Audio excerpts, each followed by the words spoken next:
Hello baby ತುಂಬಾ ದೊಡ್ಡ problem ಆಗಿದೆ. ಏನಾಯ್ತು? ನಾನ್ ಪ್ರೆಗ್ನೆಂಟ್ ಆಗಿದ್ದೀನಿ. ಏನು?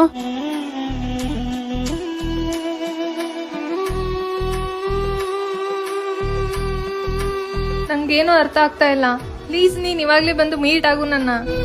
ನೀನ್ ಟೆನ್ಷನ್ ತಗೋಬೇಡ, ನಾನ್ ಬರ್ತಾ ಇದೀನಿ. ಹಾ ಮತ್ತೆ ಕೇಳು, ನೀನ್ ಬರೋವಾಗ ಆಧಾರ್ ಕಾರ್ಡ್, ಪ್ಯಾನ್ ಕಾರ್ಡ್, ಯಾವ್ದಾದ್ ಐಡಿ ಪ್ರೂಫ್ ಇದೆ ಎಲ್ಲ ತಗೊಂಡ್ ಬಾ. ಅರ್ಥ ಆಯ್ತಾ? ಸರಿ ಆಯ್ತು. ಇಲ್ಲಿ ಯಾಕೆ ಕರೆದಿರೋದು? ಏನಿಲ್ಲ, ಒಂದ್ ನಿಮಿಷ ಮಾತಾಡ್ದೆ ಅಡ್ವೊಕೇಟ್ ಜೊತೆ. ಸರಿ, ಹಾಗೆ 2 ಹೂವಿನ ಹಾರ ತಗೊಂಡ್ ಬಾ, ನಾವು ಬರ್ತಾ ಇದೀವಿ. ನಡಿ. ಎಲ್ಲಿ ಕರ್ಕೊಂಡು ಹೋಗ್ತಾ